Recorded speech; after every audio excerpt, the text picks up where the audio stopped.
science language of the engineer, it's called the jet propulsion gas turbine. To you and me, it's the jet engine, one of the marvels of this century of marvels. When they start it up, stand back. Its deep-throated voice will climb to the shrieking of 1,000 fiends.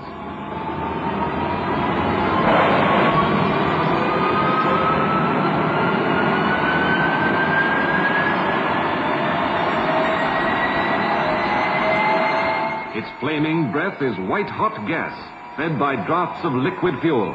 Watch that gallon go.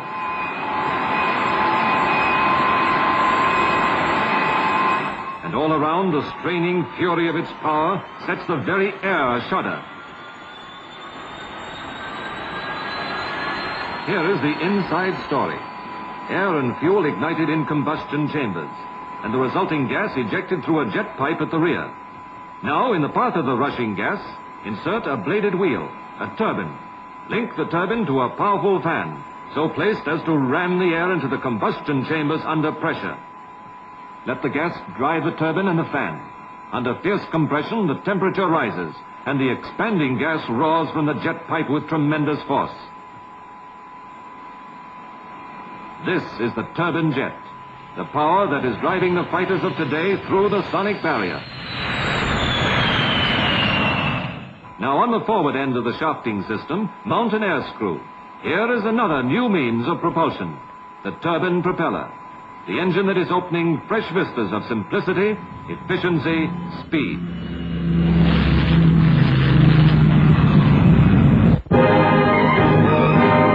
To the British aircraft industry, the turbine jet and the turbine propeller engines have brought a golden opportunity. Says the Dean of British Air Designers, Charles Clement Walker, in this new form of air travel, Britain has the chance to make up the leeway lost in the war, when we were developing combat aircraft to the exclusion of all else. In many a research center, they are grappling with the special problems posed by the enormous power of the jet.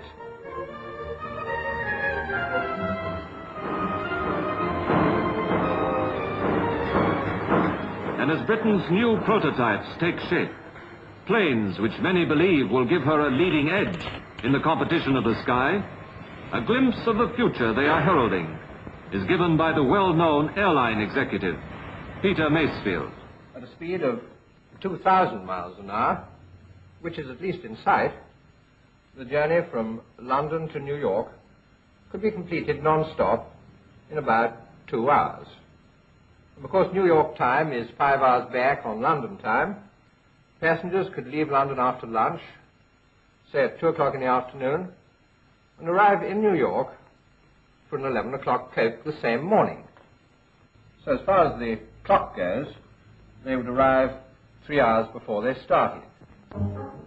No wonder that amid such promise of adventure, the rising generation should desert all loyalties to the footplate and the fire brigade, should crane its neck skyward to the streaking silver that bespeaks tomorrow. Glad to meet you. Look, an 852. It's our A1, fighting flying boat. Gosh, what? It's upside down. The Hawker M746. That's Lampard.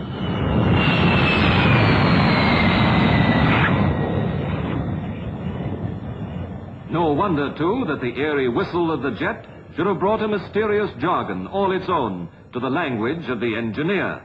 Well, with a tubular type heat exchanger, to get the air you want a lot of tubes, and consequently the inside diameter of the tubes are very small. Consequently, the overall power output will go down, just like this.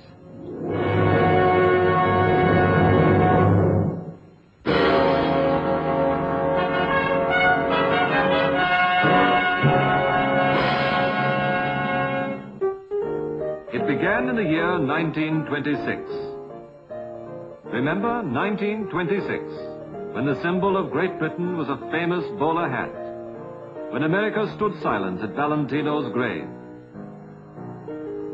when Suzanne Longlong was queen of the center court at Wimbledon, when Donahue was booting home the winners.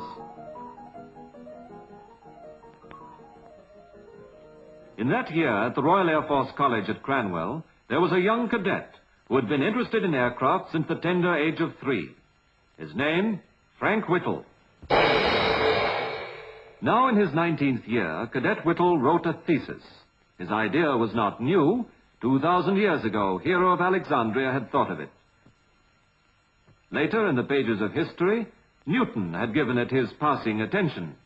But Whittle believed that this idea could fly.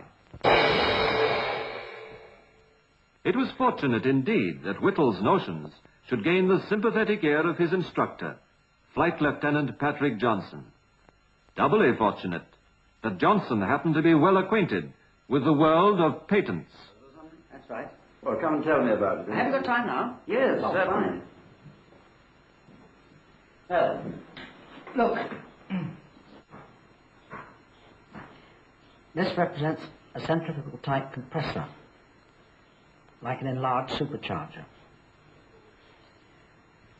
I use this to pull in air at the front and to compress it into combustion chambers, like this, where the injection and burning of fuel heats and expands the air and gives it enough energy to drive a turbine, which drives the compressor, after which the air still has enough energy to give a high velocity propelling jet. Have you ever patented anything? No, I don't know a thing about it. Does a patent both publish and protect? That is the whole point of patents. But one thing's essential. File a patent application before touting the thing round. Otherwise, you haven't a hope. I'll tell you what. Let's rough out a specification now. Oh, what? Fine, what do we do? Well, you make a rather better sketch, and I'll get on with the clever bit, the writing. Okay. And so, with the specifications of an idea tucked under his arm, Johnson walked through London's stately Inns of Court to the patent office.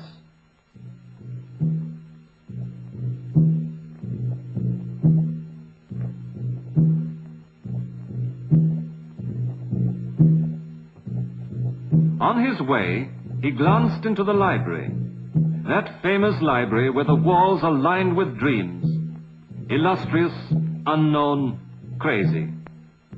Would this dream fade forgotten too? Or might it usher in a revolution in technology? In the county of Leicestershire stands the town of Lutterworth. Here John Wycliffe was born.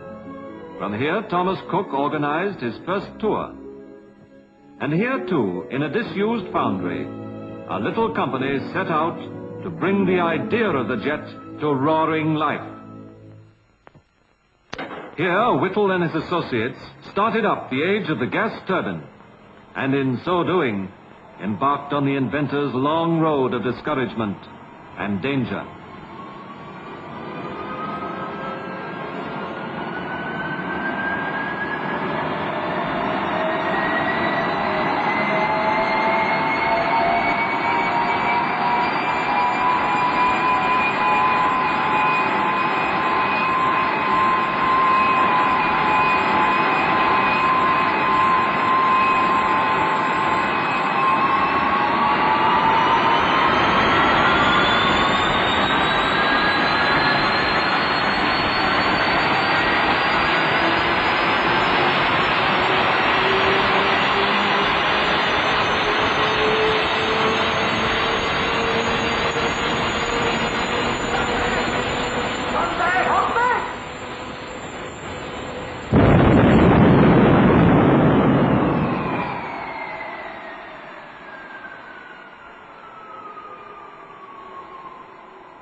England heard little of all this, but what it heard convinced it that this idea could only fly in the face of all experience.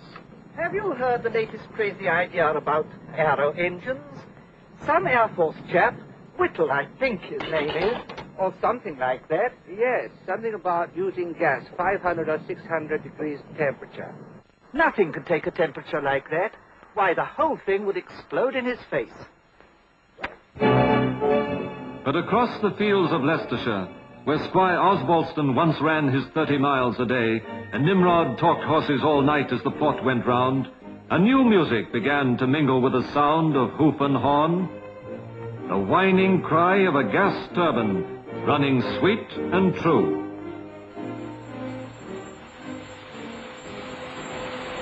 But as yet, only for a moment. Time and time again, they saw the instant of success dissolve once more into weary hours of failure. I'm sorry to say we've had another blade failure. We were running at nearly full speed, and one of the blades came off. If we can only get another 50 degrees centigrade, it will do the trick. Yes, please do. I'm sure we're almost there. They were almost there.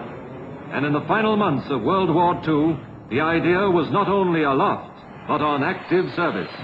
And as the British meteors tore into the flying bombs, jet met jet in combat.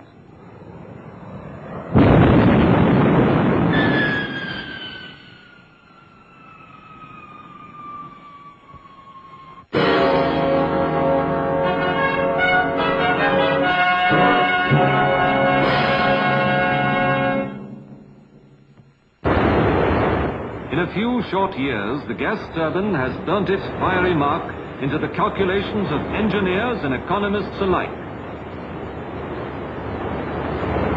Yesterday, a hope in the minds of a dogged few. Today, manpower and money on a national scale are flowing into its development.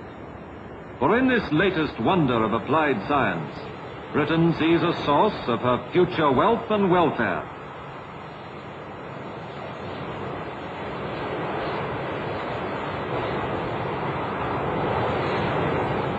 To the birthplace of the jet are coming students from all the world to take their first peep at this child of Britain's brains.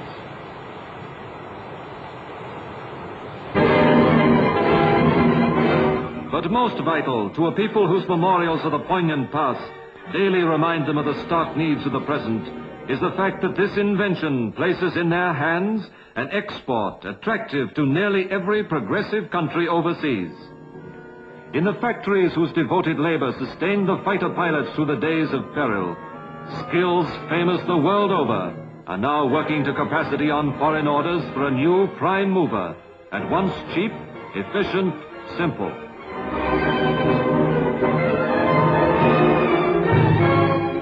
And in the heart of London, the company which pioneered the jet now adds to Britain's earnings of foreign currency by the sale of licenses abroad.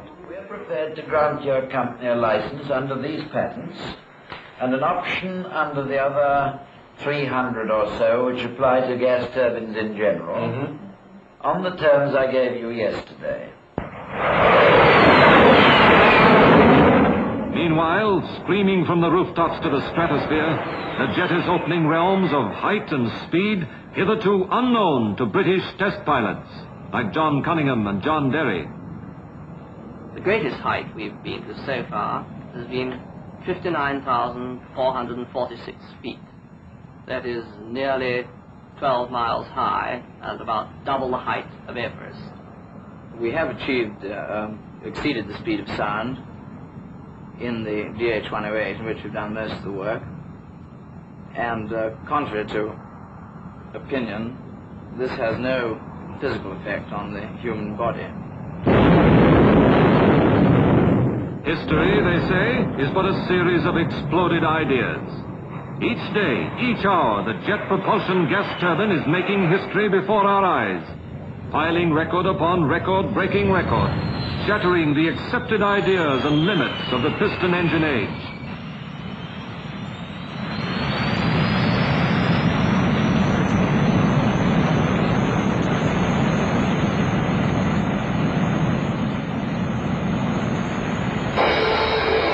But today, British engineers are foretelling as great a future for this marvel on the ground as in the air. In workshops which were known to Watt and Stevenson, they are now forging a second industrial revolution based on the gas turbine. Soon, a crack British Railways Express will be gas turbine hauled, says Chief Engineer Hawksworth of the Western Region. 2 locomotives powered by gas turbines are at present under construction for the western region of the British Railways. We hope to use them to haul the famous Cornish Riviera Express, and we believe they will be capable of very high average speeds. From other furnaces are coming the special secret formula metals to start the new power source on its career at sea. Soon, one of Britain's largest tankers will be equipped with a marine gas turbine engine, designed to give maximum performance on the cheapest of fuels.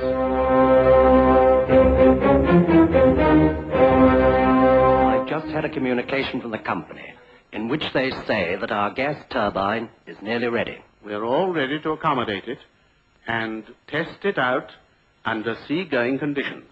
But Captain McDougall will not be the first skipper to sail under gas, for already under trial is the first gas turbine warship, His Majesty's experimental gunboat number 2009.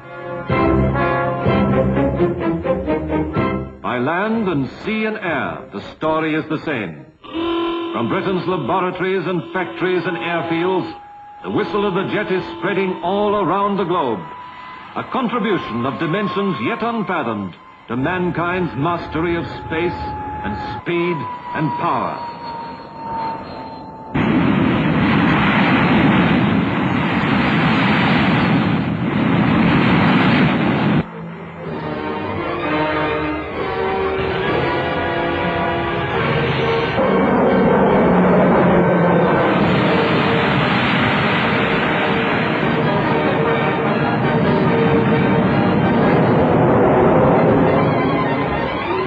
Cranwell cadet of 1926 is Air Commodore Sir Frank Whittle, KBE CBFRS.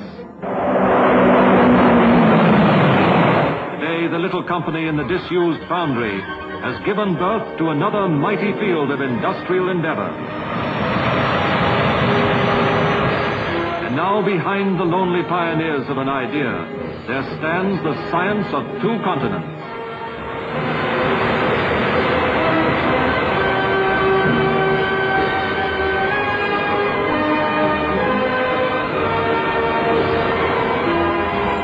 A century ago, the jet propulsion gas turbine did not exist. In a quarter century, it has given us a vision of the sounds and shapes of future time. What wonders will the jet have wrought? A quarter century from now.